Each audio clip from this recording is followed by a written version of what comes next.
Ons môre, ons is bederf vanmôre met 'n klomp lekker mense. Ons gesels môre met Morris Page.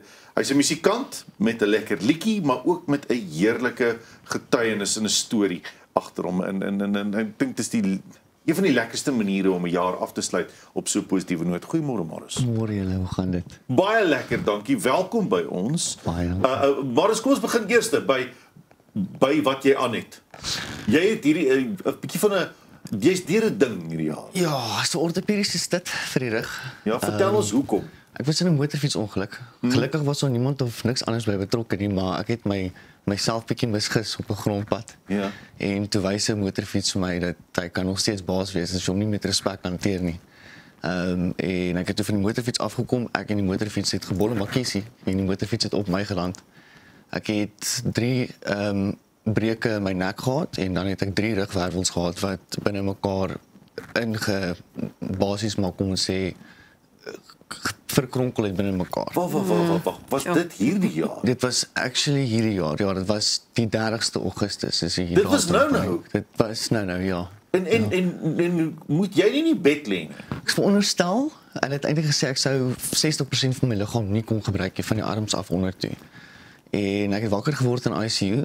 Eers natuurlik was daar 'n pragtige nurse by my toe besef ek eers na die tyd, o, jene, dis my vrou. Dit was die mooiste vrou wat ek ooit in my lewe gesien het toe ek wakker word, maar toe besef ek toe self my, dit is die vlakgradering van die beserings wat ek het. Dit is wat fout is met my, dit is wat ek moontlik gaan moet deurgaan. Nou, hulle het geskat met die 60% wat ek nie sou kon gebruik nie, sou dit my amper 3 maande gevat het om deur rehabilitasie te kom. Ek is na die 5de dag ontslaan uit ICU uit in rehabilitasie in, by Eugene Marais, en van rehab het ek 2 weke daar gespandeer, toe ek op my voete en uit, geteken hulle my uit die rehab. Sulke ontsettende. En dit is alles gebeure van bo. En almal wat, ek het gemeenskappe, kerke en gehoor van mense, want my vrou het almal in kennis gestel en op hoogte gehou van wat my gebeur het, want ek het toe op daai stadium 'n heel wat lysie van shows en goed gehad wat ek nog moes klaarmaak, en ek sou dit toe nou nie kon klaarmaak nie, want ek lê lekker in ICU en doodoo vir 33 dae, terwyl my vrou deur al die paniek gaan, en ek meen, dis regtig wat dit was 33 dae van doodoo, maar daar was so 'n omkeer in my lewe wat gebeur het in daai 33 dae. Ek het eers die goed en die sleg beleef in die lewe, en dit het God vir my gewys hoe hy lewe en dinge kan afbreek tot niks en jy kan opbou tot iets. Ek het met 'n heeltemal ander temperament daar wakker geword as 'n ander mens. My vrou probeer nog met my beklei, ek beklei nie terug, sy raak so frustreerd, sy sê net iets, doen net iets, maar ek kan nie, dit is buite my frame of mind, as ek het so kan stel. So God het, ek wil sê, geïntervene in die pad wat ek moes gestap het. Soos ek hier sit vandag, kan ek julle beloof, ek moes nie gewees het nie. Scientifically op papier, en elke dokter het net vir my gesê, jy was die miracle child. Daar's iets wat gebeur het met jou. Ek het nog 'n breinbesering ook gehad. Die skedel, die brein het losgeskeer van die skedel af. Wow. En terug in plek ingeval met die impak. En so het hy vasgegroei en dis so het wakker geword. En het eintlik gedink ek sou 'n fatale breinbesering gehad het. So ek moet sê dit is God wat absoluut gebeure op gebeure, toe my vrou vir my wys wat se groepe bymekaar trek, kerke tot in Middelburg bymekaar trek, net omdat hulle gehoor het van my storie. Merkwaardig. Het hierdie jou aanslag tot musiek verander? Absoluut. Ek is baie hard, 'n rock and roller, maar nou is daar 'n deel van my wat rock and roll en gospel wil doen. So ek dink daaraan om graag die skuif te maak, maar dis nog steeds 'n baie ernstig en strenuous writing proses wat ou moet deurgaan om by daai vlak van dinge uit te kom. En dan het ek natuurlik begin met my pastorale studies vandat ek uit die hospitaal het gekom het. So vir my is dit, ek weet wat hy my voorgereed het. Dis nie net 'n nuwe bladsy of hoofstuk, dis 'n nuwe boek. Absoluut. Wow. Nou jy het jou gitaar daar 'n lang show. Speel bietjie vir ons iets, laat ons hoor. Maak soveel. Wat het jou besluit om te speel? Hierdie is 'n liedjie wat ek op 'n jonger ouderdom geskryf het. Ek het nooit geweet waaroor en hoekom ek hierdie liedjie geskryf het nie. Tot ek op 'n punt gekom het waar ek moes deur songs gaan om te kies vir vandag se ding, en Laai som môre is een ding wat net by my 'n klokkie gelei het in die sin van ons almal gaan deur so iets in die lewe wat jy voel mense sit vir jou lewe beloftes al buite en is laai so more, but have faith.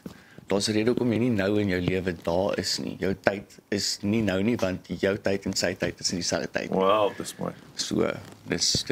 Hierdie is namens Laai se môre, hy kom uit die 30ste Januarie op. Hy kom nog, Ja, soos ons dis 'n lekker So hy is op pad. bederfie voor dit uitkom. Hoop so.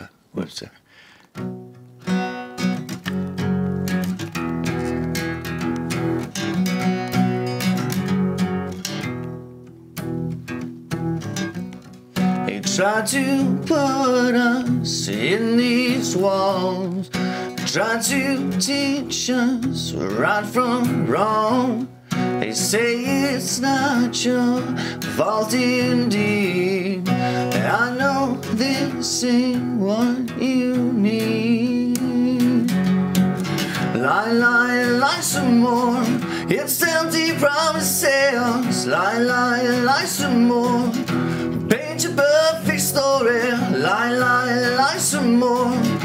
Paint your perfect story. Lie some more. It's empty promises.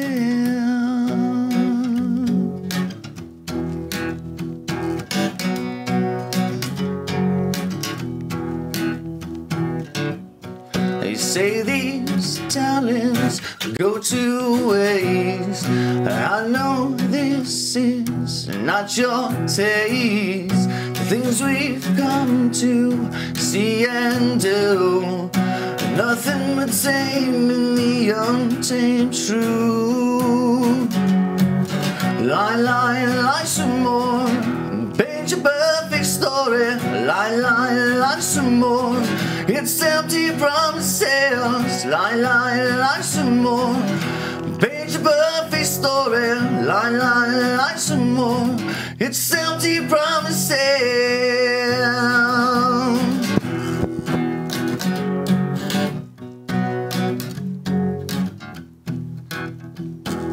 Lie some more. It's empty promises. Lie some more. Paint your perfect story. Lie some more. Paint your perfect story. Lie some more. It's empty promises. Yeah. Empty promises. Yeah. Empty promises. Yeah, empty promises. Yeah. Wow, dankie Marius. Dankie vir jou tyd vanmôre. En sterkte met die herstelproses. Ons weet dit is 'n lang proses, maar ons weet jy het dit en ons sal graag wil hoor hoe dit met jou gaan. Dankie, ek waardeer. Dankie vir die tyd vanmôre. Dankie. Ja, Marius Page. Dit's lekker om 'n opbouende storie te hoor. So, net so vir die vakansie, né? Wees asseblief versigtig al buite gesien 'n Kersfees, Marius. Dankie self te julle. Baie dankie. As ons terugkom net vir Tensbreek praat ons 'n bietjie weer Kersfees want ons is saam met Johan Panda de Pre. Praat ons 'n bietjie oor tafeldek vir Kersfees. Glo dit of nie? Makliker. Tradisie. Ons help altyd.